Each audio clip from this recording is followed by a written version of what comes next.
Bueno, pues buenos días a todos, ya casi tardes. Espero que estén teniendo una buena conferencia. Soy Moisés Salinas, soy rector de la Universidad ORT México en Responsabilidad de Emprendimiento y Liderazgo Social. Mis estudiantes les gusta decirme doctor Salinas, profesor Salinas. Yo les digo, no me digan así, me hacen sentirme viejo. Díganme Moy. Si tienen problemas con eso, su majestad está bien. Eh, Pero es muy importante cuando estamos de veras trabajando en sector social y tratando de hacer una diferencia en este México. Y seamos sinceros, nadie entra al sector social si no quieres hacer una diferencia, si no quieres hacer una transformación positiva de México. Para hacernos ricos, aquí no estamos.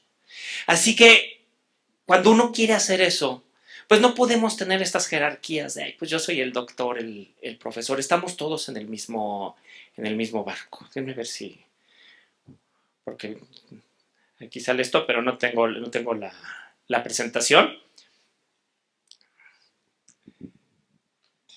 Pues hoy vamos a platicar un poquito sobre cómo hacer proyectos para hacer precisamente para hacer una diferencia. Y vamos a platicar sobre algunas cosas que seguro les son conocidas y que ya han visto, y algunos términos que dicen, ay, sí, esto ya lo escuchamos mucho y sabemos. Y otras cosas que van a decir, ah, eso no lo habíamos pensado, espero, para poder hacer algo positivo.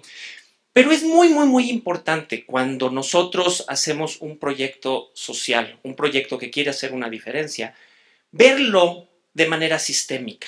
Y muchas veces es lo que no hacemos. No consideramos el hecho de que esto es como una pieza de un rompecabezas.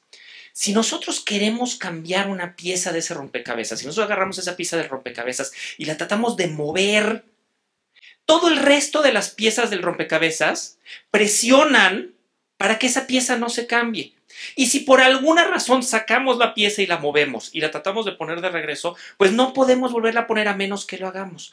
Si no cambiamos todo el rompecabezas, si no lo vemos de manera sistémica y tomamos en consideración aquellas piezas que están alrededor, lo que nosotros estamos haciendo es poniendo mucho esfuerzo en cambiar un pequeño problema que en realidad no hace una diferencia. Vamos a poner una cuestión hipotética. Vamos a decir que hay un problema, no sé, hipotético. Hay mucha contaminación en la Ciudad de México. Y vamos a resolver el problema. ¿Cómo vamos a resolver el problema? No, pues sí, que 20% de los coches no circulan. Y entonces pasamos una normatividad y una regla que dice 20% de los coches no circulan. Acabamos, y les voy a dar así a ustedes la primicia, porque acabamos de terminar en la Universidad ORT un estudio para ver qué es lo que pasa cuando le dices a la gente no circula. Y lo que hicimos fue muy sencillo, le preguntamos como a 100 familias diferentes, apúntenme cuántos kilómetros circulan en los coches que tienen, si tienen un coche, 2 coches, 3 coches, y si usan taxis, para sumar el número total de kilómetros que circulan cuando todos los coches de la familia circulan, o cuando los coches de la familia no circulan, cuando alguno de los coches no circula. ¿Qué creen que fue lo que descubrimos? Pues lo que termina sucediendo es que la gente encuentra otras maneras de moverse, porque pues quedarte en tu casa no puedes. Cuando tienen 2 coches, pues el segundo coche termina circulando más que si los 2 coches circularan. Cuando tienes dinero, cuando eres de clase económica más o menos pudiente, pues terminas tomando un taxi, y entonces lo que te ahorras porque el coche no circula, pues te lo desahorras, y además te cuesta. Encuentras, o el que tiene todavía más dinero, pues se compra otro cochecito del 2000 o del 98, para que el día que los otros coches no circulan, pues todo el mundo es el cochecito viejo. Y lo que terminamos descubriendo es que el número total de reducción de kilómetros cuando uno de los coches no circula es solo del 7%, no del 20%. Cuando tú cambias la normatividad, pero no cambias la infraestructura, no cambias las actitudes y la mentalidad de la gente, cuando haces solo un cambio de la pieza, una de las piezas, pero no lo ves de manera sistémica, lo que la gente termina haciendo es que termina encontrando cómo darle la vuelta, y entonces no logras ningún cambio. Como por ejemplo lo que sucede con los IMECAS, y seguimos teniendo los mismos problemas. Ahora sí, ya está la presentación. Primero que nada, tenemos que reconocer que la sociedad mexicana está en crisis. La Organización para la Cooperación y el Desarrollo Económico hace un estudio, que lo hace cada cierto número de años, que se llama el Índice para una Vida Mejor, o el Better Life Index en inglés, en el que checan alrededor de 30 variables diferentes que tienen que ver con el bienestar de la población. De los 36 países que conforman la OCDE, ¿dónde está México?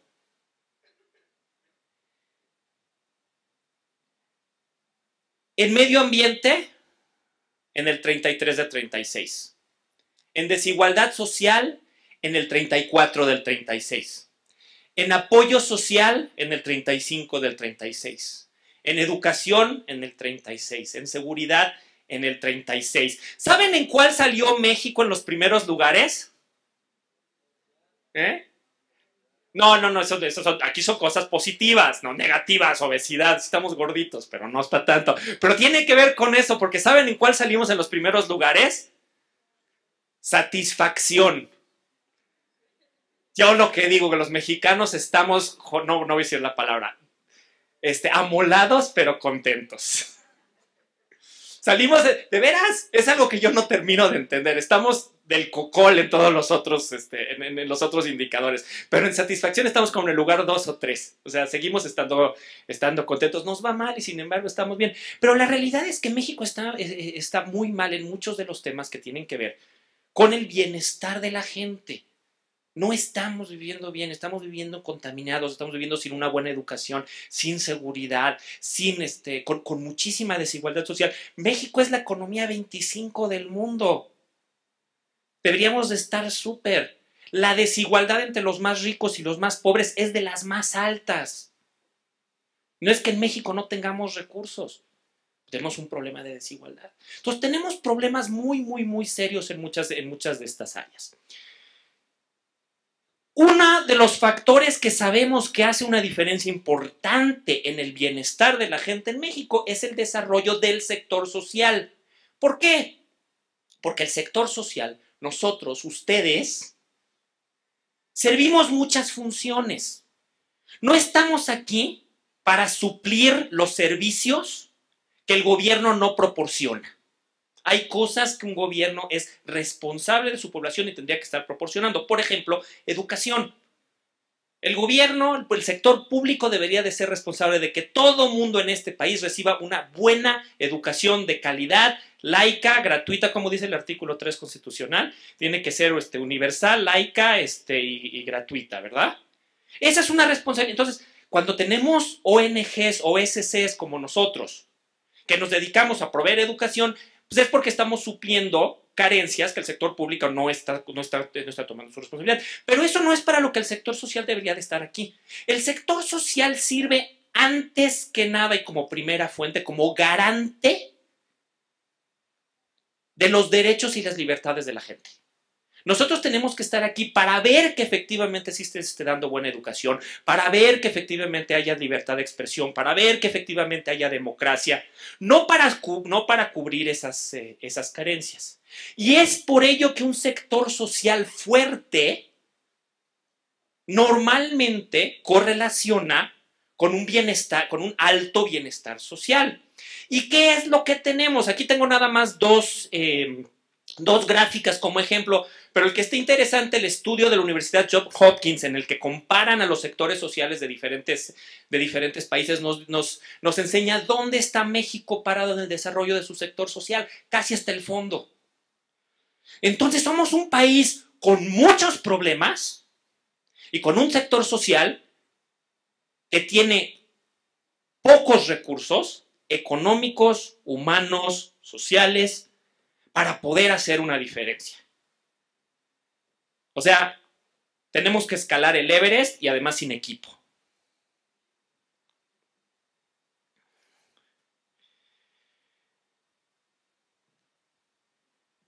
La manera en que las organizaciones sociales tratamos de hacer eso es a través de hacer proyectos de cambio social.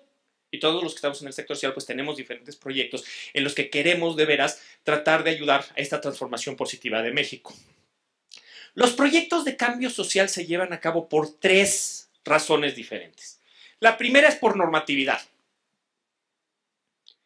La ley dice que la gente tiene que tener ciertas cosas, entonces vamos a agarrar y vamos a hacerlo porque es como dice la ley. Un caso muy claro es medio ambiente, ¿no?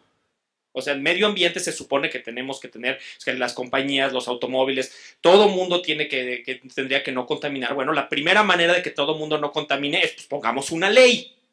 Pero en México somos expertos pasando leyes. Yo siempre digo que ya deberían de pasar en el Congreso una ley que diga, le vamos a dar a todos los mexicanos 10 millones de pesos, igual ni las cumplimos. Entonces ya pasémosla, ya hacemos todo mundo contento. Pero la primera forma en que la gente hace lo que debería de hacer, lo que es correcto, es porque pues sí es ilegal no hacerlo. Yo cubro los derechos de mis trabajadores, les doy todo. ¿Por qué? Pues porque la ley dice que lo tengo que hacer. No contamino porque la ley dice que lo tengo que hacer. Mando a mis hijos a la escuela porque la ley dice que lo tengo que hacer. El problema de hacerlo por normatividad es que si encuentras la manera de darle la vuelta, pues ya no lo haces. Y entonces ya no cubro los derechos de mis trabajadores. Entonces ya sí contamino. Entonces ya no tengo elecciones democráticas. Porque encuentro la manera de darle la vuelta sin tener consecuencias negativas. La segunda razón por la que podemos hacer proyectos de cambio social es por provecho. Me conviene. Y muchas de las empresas y de las organizaciones en México hacen proyectos de responsabilidad social y de cambio social. ¿Por qué? Pues porque me sirve para posicionarme, me pone mejor dentro del mercado, la imagen de lo que tengo es buena. Y cuando uno lo hace por provecho, pues es muy bueno, porque dice, ¿sabes qué? Es mejor tratar bien a mis trabajadores. ¿Por qué? Porque tengo mejores trabajadores, se van menos de la empresa, entonces tengo que perder menos tiempo entrenándolos. Entonces mejor les doy buenas condiciones y les doy buenas prestaciones. El problema de hacerlo por provecho es, pues el día que ya no me conviene, lo dejo de hacer. El día que me sale más caro tener buenas prestaciones para mis trabajadores que pues entrenar nuevos todo el tiempo, pues entonces dejo de dar buenas prestaciones. Y la tercera es la razón por la que deberíamos de hacerlo, que es por ética. No para sacar el distintivo de empresa socialmente responsable, no para posicionarme, no para que la gente hable bien de mí. Lo tenemos que hacer porque es lo correcto. Porque es el derecho de cada uno de nosotros, de cada persona en este planeta, de cada mexicano, poder llegar al máximo de nuestra potencial y tener una vida buena, decente, en el que podemos perseguir nuestros sueños y en la que podemos hacer lo que queremos hacer para ser felices. Tenemos que hacerlo porque es lo correcto. Y los buenos proyectos de cambio social son aquellos que están motivados y derivados de ética, porque es lo correcto. Cuando queremos hacer proyectos de cambio social, y ahorita les voy a dar unos términos que seguro todos ustedes han escuchado y seguro a todos ustedes los han hecho llorar. Marco lógico. No es nada lógico. Complicado, viejo, algo que inventaron en los 60s y entonces nos decían, tenemos que hacer marco lógico, y cuántos de nosotros nos dicen, ay, tenemos que hacer un proyecto y vamos a pedir apoyo. Sí, llénamelo de acuerdo a marco lógico. Y uno nada más se pega en la cabeza. Retorno de inversión social. Aneta hablaba hace rato de que iban a hablar de la cuestión de retorno de inversión social. ¿Cuántos pesos va a recibir en bienestar o en servicios la gente a cambio de cuántos pesos de donativo? Y pues mientras más reciben, mejor. Yo siempre le digo a la gente que el retorno de inversión social, y entiendo por qué existen estas cosas y por qué queremos rendición de cuentas, particularmente en un país como el nuestro. Pero imagínense por un segundo, una de las organizaciones con las que en algún momento trabajamos, que es la Make-A-Wish Foundation, en español sería como la Fundación de Pedir un Deseo, que trabaja con niños con enfermedades terminales, principalmente con cáncer. Y el niño dice, mi sueño siempre ha sido conocer diría a Messi, pero está ahorita, no está de moda, entonces a Cristiano Ronaldo. Y el niño está en el hospital con cáncer. Y la fundación le paga el boleto. Cristiano Ronaldo dice, yo voy gratis para ayudar a los niños de Make-A-Wish Foundation, me pagan el boleto, traen al boleto, conoce al niño, el niño cumple su sueño de toda la vida. ¿Cuál es el retorno de inversión social?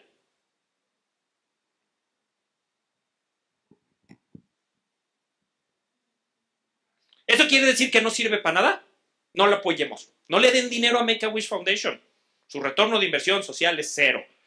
Por cada peso que ustedes invierten en Make-A-Wish Foundation, no, pues no. Al contrario, peor. Porque capaz de que el niño vive más porque está más contento y entonces hay que gastar más en el hospital. Entonces, ¿cómo medimos el impacto de un proyecto, o sea, desde el punto de vista del retorno social del proyecto? Pues no puede ser nada más en pesos y centavos. Todos nos hemos roto la cabeza porque nos piden cuál es el retorno de inversión social y demás. No vamos a hablar mucho en detalle de cómo se hace y cuáles son los problemas metodológicos, pero es otra de las cosas que nos rompe la cabeza y que nos asusta. Evaluación de impacto. La evaluación de impacto es una cosa maravillosa. Es realmente increíble poder saber cuál es el impacto que está teniendo mi proyecto sobre el problema que yo quiero resolver. La evaluación de impacto, señores, señores, señoras, señoritas, señoritos. La evaluación de impacto es compleja, costosa y requiere de ciertas condiciones, y vamos a platicar un poquito sobre ella, que si no se cumplen, simplemente no se puede hacer. Si no tienes grupos de control, si no tienes líneas base, si no tienes... Para grandes proyectos, proyectos de políticas públicas, yo no puedo entender cómo un gobierno se puede lanzar a hacer un proyecto de políticas públicas y comprar 3 millones de tabletas para los niños sin hacer una evaluación de impacto, sin haber hecho pilotos. Pero cuando estamos haciendo, tenemos una OSC que tiene 8 monjitas que están trabajando y le dicen, haz la evaluación de impacto y te voy a dar un donativo de 100,000 pesos. Híjole, la evaluación de impacto me va a costar 200. Entonces dame 100 más otros 200 o sea, y entonces el retorno de inversión social pues ya se fue a la goma porque entonces 200 me los gasté en mi evaluación.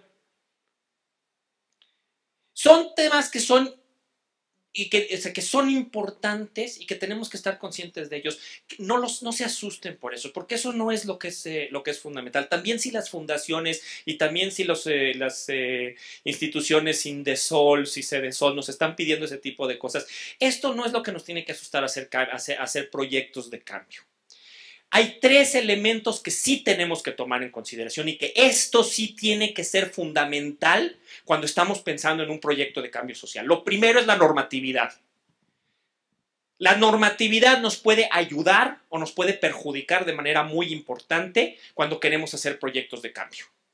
Cuando tienes una normatividad que es rígida, que está mal pensada, que no toma en consideración, que es anticuada, anacrónica, la normatividad puede ser un problema. Tenemos que tomar en consideración la normatividad y hay veces que es importante presionar para hacer cambios en la normatividad. Las organizaciones sociales somos muy malas para hacer cabildeo. Las empresas ahí los tienes llevando a los senadores y a los diputados y a los secretarios a comer y a cenar y a otras cosas que no quiero mencionar. Nosotros como organizaciones sociales pensamos que simplemente porque queremos hacer el bien, pues deberían de escucharnos y deberían de la gente, pues no funciona así. Pero tenemos que tomar en cuenta cuál es la normatividad y si la normatividad no es adecuada para poder hacer cambios, eso se vuelve una gran barrera. Entonces, esa sí es una de las cosas que nos tiene que asustar. Lo segundo es la infraestructura. Si no tenemos la infraestructura, podemos tener un muy buen plan, podemos tener un muy buen, una muy buena idea de cómo lo vamos a hacer. Podemos tener inclusive muy buena gente, capital humano de primer nivel. Y si no tenemos la infraestructura para llevarlo a cabo, tampoco va a funcionar nuestro plan. Y tercero, las actitudes de la gente. Y esto es fundamental. El factor humano, la gente tiene que cambiar de actitud. Les voy a dar otro ejemplo. Tenemos un problema serio con el tránsito en la Ciudad de México, un montón de accidentes, la gente no cumple, van a exceso de velocidad. El otro día iba por circuito interior, les juro que pasó un coche a 200 kilómetros por hora al lado mío y el cuate ni le importaba, o sea, bueno, le valía pues. Y si lo llega a parar un policía, ¿qué creen? Todavía no tenemos a Lady Ferrari o a Lord Ferrari, pero ahí va a ser el Lord Ferrari, ¿no? Ay, mi tío es el presidente del secretario de no sé cuántos, ¿ok? Órale.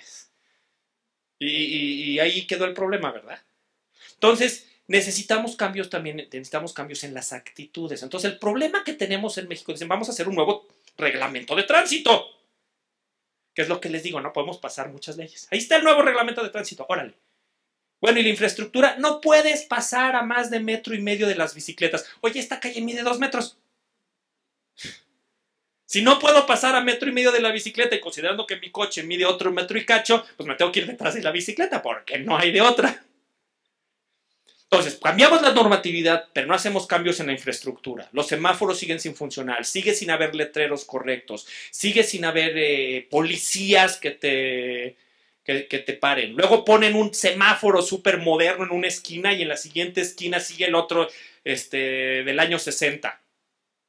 Entonces, tiene que haber cambios en la normatividad, tiene que haber cambios en la infraestructura. Pero aparte de eso, tiene que haber cambios en las actitudes. Porque si seguimos tratando de buscarle la vuelta y ver cómo le hacemos, entonces los proyectos de cambio no funcionan. Cuando hagamos proyectos de cambio, entonces es importante tomar en consideración eso. ¿Qué dice la normatividad? ¿Qué infraestructura se necesita? ¿La tenemos y existe? Hacer un proyecto, invertir en un proyecto sin tener toda la infraestructura que necesitamos es de veras un desperdicio de dinero porque las probabilidades de que el proyecto va a fracasar. Le vamos a echar muchas ganas. Yo digo que es como empujar paredes. No, tenemos ahí la pared y dice, es que estoy haciendo un esfuerzo tremendo. Sí, cuate, pero es una pared. No hagas un esfuerzo tremendo, tráete un mazo. O sea, quieres mover esa pared, no va a funcionar. Por más esfuerzo que hagas empujándola, si no tienes las herramientas correctas para mover esa pared, no la vas a mover. Y tenemos que cambiar las actitudes. La gente, tiene que haber campañas para que la gente piense diferente y haga las cosas de manera diferente.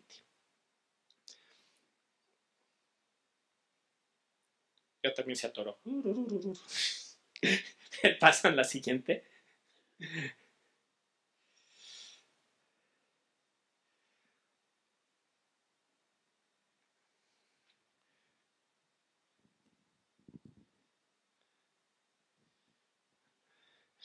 Por ejemplo, si no tenemos buenas computadoras que pasen bien, no podemos hacer buenas cambios sociales. Ok, primero, planeación para el cambio social.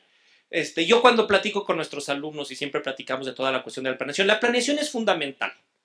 Porque la planeación es como cuando queremos llegar del lugar A al lugar B. Digamos que nos vamos a ir de México a Monterrey. La planeación es algo muy simple. Primero tenemos que saber dónde estamos. Si no sabemos dónde estamos parados, pues no podemos ver el mapa para ver qué ruta tenemos que agarrar de Monterrey. Estamos en una carretera y dice, ¿qué carretera es? Si yo tengo mi mapa, estoy parado en la carretera y no sé dónde estoy, de nada me sirve mi mapa, ¿verdad? Entonces, lo primero que tengo que hacer es saber dónde estoy. Lo segundo que tengo que hacer es saber a dónde quiero llegar. Porque si sé dónde estoy y tengo mi mapa, pero no sé a dónde voy, pues tampoco voy a llegar. Y lo tercero que tengo que hacer es planear mi ruta. Agarro mi mapa, agarro mi lápiz. Hoy en día ya hacemos todo con Google Maps. Yo sé que los que tienen aquí menos de 25 me están diciendo, ¿qué es eso? ¿Mapa? ¿Qué lápiz? Ah, en el iPad. Pero esencialmente lo que hacemos es eso, ¿no? Estoy aquí, quiero llegar acá. Esta es la ruta que voy a tomar. Me voy a ir primero a Querétaro, luego a San Luis, luego a Saltillo. Órale, llego a Monterrey, ¿no? O a lo mejor no quiero pasar por Coahuila porque pues, están las cosas muy feas y entonces me voy a ir por acá y me voy a dar otra vuelta. O a lo mejor hay manifestantes de la CENTE que cerraron. Entonces, es importante tener un plan, es importante verlo precisamente como esa ruta. ¿Dónde estoy? ¿A dónde voy? ¿Y cuál es la ruta que voy a seguir? muy sencillo, pero también considerando que en el camino me puedo llegar a encontrar a los manifestantes de la CENTE, o me puedo encontrar un narcobloqueo, o simplemente ya cayó nieve y está cerrada la carretera. Entonces, mi plan siempre tiene que ser sabiendo que los buenos planes sirven para cambiarse. Me da una idea de a dónde voy, pero no tengo que ser tremendamente rígido y tengo que ir verificando todo el tiempo. Ya vi en Saltillo, sí. También ahorita vamos a platicar de eso. Entonces, ¿dónde estamos? ¿A dónde queremos llegar? ¿Y cómo vamos a llegar ahí? Ya, ¿cómo se llama? Ya me lo cambié de orden. Bueno, esta les quería platicar antes, pero ya me la cambió de orden. Cuando estábamos hablando de las actitudes. ¿Ven lo que pasa con los planes, no? El plan era ir de una manera y ahora, no, ya me cambiaron, me cambió esto, ahora nos tenemos que regresar a la parte de las actitudes. Les estaba hablando que tenemos que cambiar la actitud de la gente. Quiero hacerles aquí una pregunta muy honestamente. Levanten la mano todos los que creen que para cuidar al medio ambiente es súper importante. Es súper importante reducir, reusar y reciclar. Levanten la mano si creen que es importantísimo. Sí, casi todos. Por ahí te le coloco. Vi que no levantó la mano. Ahora quiero que levanten la mano todos los que de veras reusan, reducen y reciclan. Pues como un tercio de los que levantaron hace rato la mano. ¿Por qué? Porque sí creemos que es importante y casi todos levantaron la mano diciendo sí es importante, pero solo un tercio de nosotros decimos, bueno, sí lo hacemos. Pues parte de eso, pues sí, parte de eso son no hábitos, estamos acostumbrados. Una de las razones que sabemos por la investigación que la gente no hace lo que cree que es importante es por el esfuerzo, por la relación entre el esfuerzo y la importancia. Si nosotros vemos es mucho esfuerzo y pues sí creo que es importante, pero no tan importante, pues no lo voy a hacer. Es la verdad mucho esfuerzo. Me cuesta mucho trabajo hacer esto. Si es poco esfuerzo y es muy importante, pues claro que lo hago, porque es muy fácil. Si tengo que reciclar y cada 15 metros hay un bote de reciclado, es mucho menos esfuerzo si el único bote de reciclado está de aquí a 2 cuadras. Si tengo que reciclar pilas y en cada edificio que voy hay un lugar para tirar las pilas, pues está muy fácil. Si tengo que ir al centro de acopio, que está en la delegación, allá, que se vayan las pilas a la basura. Entonces, una razón es la relación entre el esfuerzo y la importancia. Otra razón es lo que se llama dilución de responsabilidad, que nada más les digo rápido. Hubo un caso muy famoso en los 30s allá en Nueva York de una señora que se llamaba Kitty Genovese, que por 45 minutos un hombre la agarró, la golpeó, la violó y la mató. 45 minutos nadie llamó a la policía. Después de cuando la policía fue a investigar qué pasó, encontraron por lo menos 30 personas que escucharon los gritos.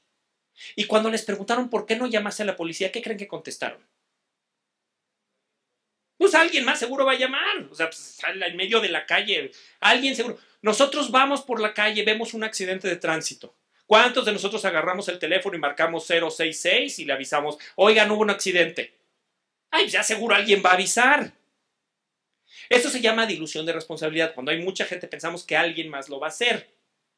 Y cuando todo mundo lo está haciendo, pues hacemos lo que todo mundo hace. Y cuando nadie lo está haciendo, pues no lo hacemos. Si vemos a todo mundo volteando para arriba, pues todos volteamos para arriba. Vemos a nuestros amigos y a la gente que no lo hacen, dices, pues no lo vas pues tú tampoco lo haces. Normas sociales. Yo voy a ser el ñoño que de veras va y recicla. O sea, ahí veo a todos mis amigos, vamos a comer al centro comercial y pedimos, y ahí voy yo y llego a poner, y a ver, este es el de platito y este es el orgánico, y todos tus amigos te vienen, ya, ¿no? Échalo a la basura y ya. Entonces, presión social de nuestros amigos y demás, pues tampoco hacemos las cosas que son correctas.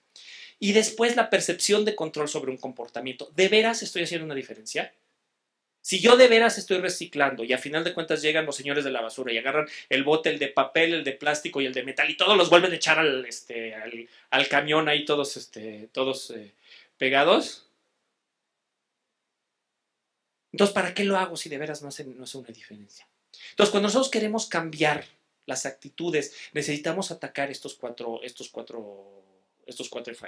factores. Ahora sí, ya regresamos al orden correcto, ¿no? De la planeación. Ok, primero, ¿dónde estamos parados? Esta es la primera parte. Para saber dónde estamos parados, tenemos que definir primero el problema que queremos resolver. Es muy importante. Muchos de nosotros decimos, es que yo quiero darle de comer a los niños pobres en México. No, a ver, enfócate. ¿Cuál es el problema? El problema es desnutrición, el problema es pobreza. Porque si el problema es desnutrición y lo que queremos es darle de comer a los niños pobres, está bien. Si el problema es pobreza, darles de comer no ayuda. Nada más les ayuda que tengan la panza llena, lo cual es muy bueno. Pero no vamos a tener un impacto sobre la pobreza en México. Si lo que queremos es tener un impacto sobre la pobreza, entonces pensemos qué puede ser, pues a lo mejor capacitación, a lo mejor oportunidades de trabajo, a lo mejor. Si mi problema es pobreza y yo hago un programa que les dé oportunidades a las gentes, dándoles 1,000 pesos mensuales, ¿eso reduce la pobreza? No, es un paliativo. Es importante, ¿por qué? Porque es gente que vive en extrema pobreza, pero no va a tener un impacto significativo sobre realmente reducir la brecha que existe entre ricos y pobres en este país. Entonces hay que definir claramente cuál es el problema que queremos resolver, ver cuál es el mapa, dónde estamos parados en ese problema. Diagnóstico, línea base. Ok, ya sabemos cuál es el mapa, ahora dónde estamos en ese mapa. Entonces es fundamental que hagamos un diagnóstico. Muchas veces nosotros hacemos trabajo a través de Melate. Sabemos que hay un problema. ¿Dónde estamos parados en el problema de las adicciones? A veces es tan simple como vamos a meterlos al INEGI o vamos a meternos a CONADIC y vamos a checar cuáles son las estadísticas y qué dicen los números. A veces no es tan sencillo, porque inclusive los números que tenemos en INEGI o en CONADIC no necesariamente son números que nos responden a la pregunta o son necesariamente confiables. Pero es muy importante hacer un buen diagnóstico de dónde estamos. A veces el diagnóstico cuesta mucho dinero. Cuando el diagnóstico cuesta mucho dinero, encontremos maneras por lo menos de darnos una idea general de dónde estamos parados. Pero si no sabemos dónde estamos parados, no hay manera en este mundo que podamos saber cómo le hacemos para llegar a la solución del problema. Entonces, un diagnóstico, crear una línea base es fundamental. Los problemas sociales. Definir los problemas sociales es fundamental. Bueno, es otra cosa que es fundamental cuando estamos hablando. ¿Qué es lo que dijimos? ¿Cuál es el mapa? Los problemas sociales no son los niños de tercero de primaria no tienen computadoras. Y entonces mi proyecto es darle computadoras a los niños de tercero de primaria. Que los niños de tercero de primaria no tengan computadoras no es el problema. ¿Cuál es el problema? Que nuestra educación está del cocol. Que la educación que estamos teniendo hoy en México no está preparando a nuestros chavos para tener las competencias, para poder tener un buen nivel de vida, ser competitivos en el futuro, en una sociedad globalizada y digital. Si yo le doy computadoras a los niños de tercero de primaria, no es para resolver el problema de que no tienen computadoras, es una pieza dentro de resolver el gran problema social de que nuestra educación no está cumpliendo con lo que tiene que cumplir. Entonces tenemos que entender cuál es el problema social. El problema social no es el hambre. Sí, el hambre es parte de eso. El problema social es la pobreza. El problema social no es la contaminación. El problema social que tenemos es que la calidad de vida y la salud de los mexicanos está en problema porque tenemos contaminación. El gran problema en México que tenemos no es la violencia.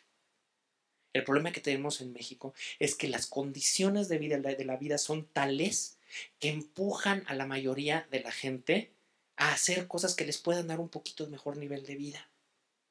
El chavo de la calle que se mete con los narcos, no se mete con los narcos porque cree que le va a dar un buen retiro cuando llegue a los 60, 65.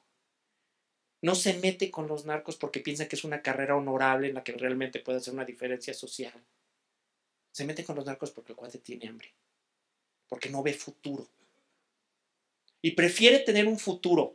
Y los que han trabajado con chavos que están en este tipo de estación saben que te van a decir, mira, yo prefiero tener 10 años que no voy a vivir sin carencia, aunque después termine colgado de un puente, a tener que vivir toda mi vida tratando de sacar dinero de las cebollas o del maíz que estoy cultivando y todo el tiempo andar viviendo con carencias. Entonces es muy importante definir bien cuál es el problema que queremos resolver, cuál es el gran problema en el que queremos tener, en el que queremos tener impacto. ¿Cómo le vamos a hacer para poder resolver? Bueno, pues es importante saber con qué infraestructura y con qué recursos contamos. No es lo mismo si contamos con muy pocos recursos viejitos y que nos hacen que si contamos con un súper así recurso, pero que puede ir súper bien sobre una buena infraestructura, o si que tenemos que tener algo que pueda moverse bien, pero en un ambiente en el que pues no hay manera como moverse. Entonces tenemos que saber cuál es el recurso con el que contamos y tenemos que saber cuál es el terreno con el que tenemos que navegar. Porque si toda la normatividad y las cosas funcionan perfecto y está todo derechito, pues a lo mejor con recursos relativamente modestos la hacemos. Y recursos no me refiero nada más a dinero, también recursos humanos, capital humano, recurso social, apoyo por parte de las comunidades, etcétera, etcétera. Pero si lo que tenemos es un camino sinuoso, entonces a lo mejor el carrito viejito destartalado no nos va a dar el ancho. Y si lo que tenemos es no camino, pues aunque tuviéramos el Ferrari, ¿verdad? Porque por ese ni con Ferrari llegas. Entonces es muy importante entender cuál es el terreno en el que estamos, cuáles son los obstáculos y cuáles son con lo que contamos. Eso es lo que normalmente se conoce como el análisis FODA, que es otro término que ¿cuántos de ustedes han escuchado lo del análisis FODA? La mayor parte de ustedes lo han escuchado y a veces todo el mundo, ¿qué quiere decir eso del análisis FODA? Y pues fortalezas, oportunidades, debilidades, amenazas. Jóvenes, es muy sencillo. Son 3 preguntas. ¿Qué tenemos? ¿Qué nos falta? ¿Y cómo va el camino? Eso es lo que es el análisis FODA. ¿Qué tengo desde el punto de vista de recursos económicos, recursos materiales, recursos humanos, recursos sociales? Que yo tengo, que sé que puedo contar con ellos. ¿Cuáles me faltan? ¿Dónde están mis agujeros? Y puedo transitar ese camino con lo que tengo. Y si la respuesta es no puedo transitar ese camino con lo que tengo, pues tengo 2 opciones. O consigo lo que me falta para transitar el camino. Si es el camino de terracería ese que vimos, pues necesito una 4x4, ¿no? Si no tengo la 4x4, pues las 2 opciones que tengo es o consigo la 4x4 o busco otro camino diferente. Pero si yo me enterco en me voy a meter por ese camino con mi coche destartalado, ¿qué va a pasar? Pues nada, exactamente. Entonces, el análisis FODA es algo muy simple. ¿Qué tengo? ¿Qué me falta? ¿Cuál es la naturaleza del camino? ¿Cuáles son los obstáculos que voy a estar encontrando en el camino? No necesitan ser tremendamente sofisticados para poder hacer un análisis FODA. Simplemente necesitan hacer esas 3 preguntas. Una vez que yo sé qué tengo, qué me falta, una vez que yo sé cuál es el problema que quiero resolver, dónde estoy parado, qué es lo que tengo y qué es lo que me falta, y cuál es la naturaleza del camino, entonces puedo hacer un plan de acción. Entonces sí me puedo hacer mis planeaciones estratégicas, mis planeaciones financieras, mis planeaciones mercadológicas y todos los demás planes. Pero primero tengo que responder todas esas preguntas. Y entonces a la hora de hacer un plan, hago un plan adecuado al FODA. O sea, hago un plan contando cuáles son los recursos que tengo, cuáles son los que no tengo y cuál es la naturaleza del camino. Entonces sí puede ser un buen plan de trabajo. Considerando la normatividad, la infraestructura y las actitudes de la gente. ¿Y cuáles tengo que cambiar? ¿Cuáles de manera sistémica me van? Porque si las actitudes me van a empujar de regreso, entonces voy a hacer mucho esfuerzo para mover esa pieza de rompecabezas y al final la pieza se va a quedar igual. Todas las otras van a hacer presión para regresarla al lugar en el que estaba. Lo importante es que esta planeación tiene que ser sistémica. Tengo que tomar en cuenta todos estos elementos. No se trata nada más de hacerlo en el papel. Y tienen que ser flexible. Particularmente nuestro país tiene que ser flexible, donde tenemos tantos imponderables, tantas cosas que no sabemos qué es lo que nos va a pasar. Ok. Una vez que hacemos nuestro plan de acción, decimos, estas son las acciones que voy a tomar para llegar del punto A al punto B por esta ruta, con estos recursos, con estos obstáculos. Ahora tengo que ir checando todo el tiempo si ahí voy o no voy. Conforme voy andando el camino, tengo que estar volteando a ver, aquí es donde tenía que estar, así estoy. Entonces, hacemos la evaluación diagnóstica, que fue la primera, la línea base, para saber dónde estábamos parados. Después hacemos evaluación formativa. La evaluación formativa, simplemente vamos a ir checando si vamos o no vamos. Y si no vamos, ¿qué cambio para que sí vayamos? Oye, según mi plan, ahorita tendría que estar en Corregidora esquina con Isabel la Católica. Pues no estoy. ¿Qué pasó? ¿A dónde me di la vuelta mal? ¿Qué fue lo que agarré? A ver cómo lo corrijo. Eso es lo que es la evaluación formativa, la evaluación que vamos haciendo durante el proyecto para checar que ahí vamos, que sí vamos bien. Y si no, ¿cómo le hacemos para corregir lo que no vamos bien? Una de las maneras de hacerlo es a través de tableros de control. Tableros de control es un curso completo en la universidad, así que... Pero tableros de control esencialmente significa voy a tener banderitas verdes, amarillas y rojas. Y mientras todo en mi plan vaya bien, todo tendría que estar verde. Nunca sucede, ¿eh? Si alguien les dice que alguna vez hicieron un plan y todo salió exactamente como estaba planeado, pregúntenles, ¿y cuando te despertaste qué pasó? Digo, si no, no sería la vida real. Pero entonces, todo el tiempo, entonces, esencialmente los tableros de control es eso, tenemos rojitos, verdecitos y amarillos, y mientras estemos en verde va bien, cuando se pasa a amarillo sabemos que tener que hacer algo, si se pasó a rojo necesitamos hacer un cambio importante en la forma en la que estamos haciendo las cosas. Y finalmente la sumativa es al final, ¿llegué o no llegué? ¿O qué tanto llegué? ¿Qué tanto impacto tuve sobre lo que estaba haciendo? La evaluación sumativa puede ser cuantitativa o puede ser cualitativa. Muchas veces les van a decir, es que necesitamos números, indicadores concretos. Hay cosas que no se pueden medir con indicadores concretos. No por flojos, y eso pasa mucho, digamos, vamos a hacer una evaluación cualitativa, porque entonces no necesito hacer estadísticas, no necesito hacer números, y la verdad, vamos a ser sinceros, todos somos pésimos en matemáticas. Nada más los ingenieros, ellos sí saben. Pero está perfectamente justificado decir mi evaluación es cualitativa porque lo que yo estoy viendo no es algo que necesariamente se puede medir en números, como Make-A-Wish Foundation, pero hay muchos otros ejemplos. A veces la evaluación que tenemos que hacer es sobre cambió algo desde el punto de vista de la calidad, que no se puede medir con un número. Entonces puede ser una evaluación sumativa cuantitativa o puede ser una evaluación cualitativa. Y finalmente la evaluación puede ser de resultados o de impacto. De resultados es muy sencillo. Cuando empezamos nuestro plan pusimos nuestros objetivos. Y esencialmente lo único que vamos a ver es, objetivo A, ¿se llegó? ¿No se llegó? ¿Qué tanto se llegó? Objetivo B, ¿se llegó? ¿No se llegó? La evaluación de impacto es diferente. La evaluación de impacto pregunta ¿qué tanta diferencia hizo mi programa sobre el problema social que yo quería resolver en comparación a si no hubiera existido mi programa? O sea, a lo mejor el problema solito se hubiera puesto mejor si mi programa no hubiera existido. Entonces yo no puedo decir simplemente mejoró. Tengo que decir mejoró, pero si no hubiera existido mi programa, no hubiera mejorado. Entonces ahí está, aquí está la evidencia. Por eso, precisamente porque es una pregunta tan difícil de responder, es que la evaluación de impacto es cara y complicada.